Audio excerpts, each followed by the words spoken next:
السلام عليكم ليكيب. والله غير سيريو سيريو. حبيت نستفهم برك معاكم وكشغل لحظة إدراك.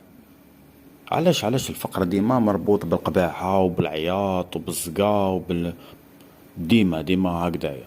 ديما الفقير تلقاه يعيط ويزقي، والنقاش تاعو ديما النقاش بيزنطي، بينما الغني يا خاوتي يهدر كالم بوزي عاقل، الهضرة دوس، ما يدخلش في الجدال. تكون غلط يقول لك ايه، تكون صحيح يقول لك ايه، جوز بارك، ما ينيقوسيش بزاف.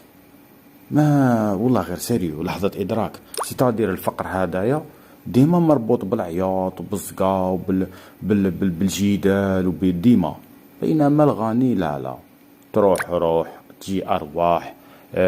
راك عاقل رياح. حاب تخلص اخلص، ماكش حاب تخلص نورمال. ما فهمت يا خاوتي، والله ما فهمت وين راهو لا ديفيرونس ما بين واحد غني وواحد فقير.